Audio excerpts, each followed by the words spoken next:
जय माता दी। नमस्कार दर्शकों, कैसे हैं आप सब लोग। स्वागत है आप सभी का वन दुर्गा चैनल में। सभी दर्शकों को अक्षय नवमी की बहुत बहुत शुभकामनाएं। आंवला नवमी यानी कि अक्षय नवमी का त्यौहार जो कि दीपावली के बाद कार्तिक मास के शुक्ल पक्ष की नवमी तिथि को मनाया जाता है, जिसे धात्री पूजा या फिर कुसमांडा नवमी के नाम से भी जाना जाता है।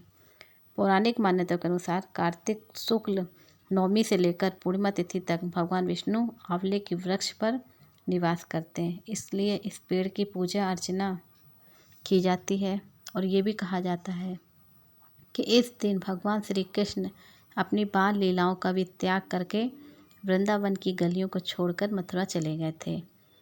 और ये भी मान्यता है कि आज के दिन ही आंवले के का प्राकट्य हुआ था और इस दिन आंवले के नीचे पूजा अर्चना करने के साथ साथ भोजन करना उत्तम माना जाता है। इससे इच्छाएं पूरी होती हैं। आज के दिन आंवले का दान करने से अक्षय पुण्य की प्राप्ति होती है, जिससे आरोग्य, सुख, शांति और अखंड सौभाग्य मिलता है। इस दिन किए गए दान से मिलने वाला पुण्य कभी भी समाप्त नहीं होता है, यानी कि अक्षय हो जाता है। जिस तरह से अक्षय तृतीया के दिन दान पुण्य किया जाता है, उसी तरह से आज के दिन का भी महत्व बहुत अधिक है। और इस दिन आंवले के पेड़ के साथ ही भगवान विष्णु और माता लक्ष्मी की पूजा की जाती है। इस दिन किए गए उपाय व्यक्ति का जीवन पूरी तरह से बदलने की क्षमता रखते हैं। उपायों के बारे में वीडियो के अंत में बताऊंगी, तो आप पूरी वीडियो को देखिए, मिस नहीं करिएगा।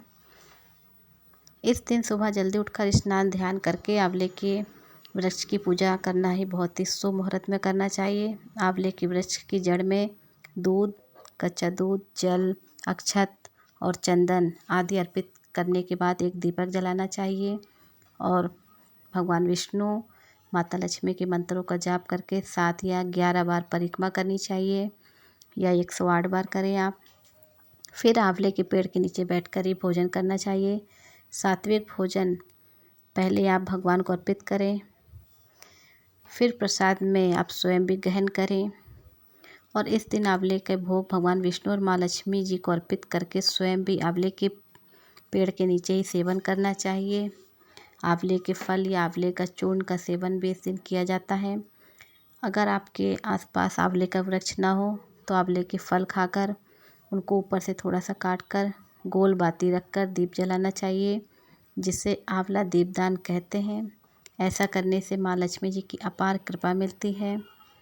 इस बार कार्तिक शुक्ल नवमी तिथि 30 अक्टूबर गुरुवार को सुबह 10:07 से प्रारंभ हो रही है। नवमी तिथि का समापन होगा 31 अक्टूबर को शुक्रवार को सुबह 10:30 बजे। उदय तिथि के अनुसार इस बार 31 अक्टूबर शुक्रवार को आंवला नवमी है। इस दिन व्रत भी रहेगा, क्योंकि सुबह ही आंवले के पेड़ का पूजन होता है, तो पूजन करने का शुभ समय 31 अक्टूबर को ही प्राप्त हो रहा है। लेकिन क्योंकि एक दिन पहले भी सुबह जल्दी नवमी तिथि प्रारंभ हो रही है, तो ऐसे में हो सकता है कि कुछ लोग 30 अक्टूबर को गुरुवार को भी आंवला नवमी का व्रत रखें, लेकिन तब आपको पूजा शाम के समय ही करनी होगी। 31 अक्टूबर शुक्रवार को सूर्योदय होगा सुबह 6:35 पर। शाम को 5:45 पर सूर्यास्त रहेगा। ब्रह्म मुहूर्त होगा सुबह 5 बजे से 5:48 तक। अमृतकाल सुबह 8:18 से 9:55 तक रहेगा। इस दिन अभिजीत मुहूर्त का समय होगा सुबह 11:48 से दोपहर 12:32 तक। और इस दिन धनिष्ठा नक्षत्र शाम 6:51 के बाद रहेगा। बाद में शतभिषा नक्षत्र प्रारंभ हो जाएगा। और राहु काल का समय इस दिन सुबह 10:30 बजे से दोपहर 12 बजे तक रहेगा। 31 अक्टूबर को शुक्रवार को आंवला नवमी पूजा के शुभ मुहूर्त इस प्रकार रहेंगे, जिसमें कि सुबह का मुहूर्त होगा सुबह 6:32 से 10:03 तक रहेगा। शाम का मुहूर्त होगा 5:37 से 6:03 तक। 31 अक्टूबर शुक्रवार को आंवला नवमी है, लेकिन जो लोग 30 अक्टूबर गुरुवार के दिन आंवला नवमी की पूजा करेंगे, उन्हें शाम को गोधूली मुहूर्त में पूजा करनी चाहिए। गोधूली मुहूर्त होगा शाम को 5:37 से 6:03 तक रहेगा। आइए जान लेते इस दिन क्या खास उपाय करें। इस दिन जो भी दान किया जाता है उसका अक्षय फल मिलता है। तो आंवला, पीले वस्त्र, हल्दी, गाय का घी अनाज का दान करना बहुत ही शुभ माना जाता है। दूसरा उपाय, इस दिन भगवान विष्णु की विधिवत पूजा करें और उन्हें आंवले का फल अर्पित करें।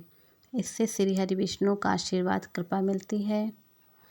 आंवले के पेड़ का और हल्दी और कुमकुम का तिलक करें। उसकी जड़ में थोड़ा सा कच्चा दूध मिलाकर जल अर्पित करें। घी का दीपक जलाएं इस दिन।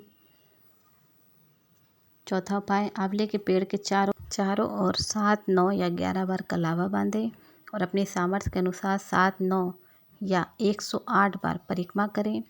आंवले के पेड़ के नीचे बैठकर पूर्व दिशा की ओर मुँह करके ओम धात्रे नमः या ओम नमो भगवते वासुदेवाय मंत्र का कम से कम 108 बार जाप करें और आपकी जो मनोकामना है वो कहें। ऐसी मान्यता है कि ऐसा करने से मनोकामनाएं पूर्ण होती हैं और आरोग्य की प्राप्ति होती है। दर्शकों, वीडियो पसंद आई हो, जानकारी अच्छी लगी हो तो वीडियो को लाइक करें, शेयर करें, कमेंट करें।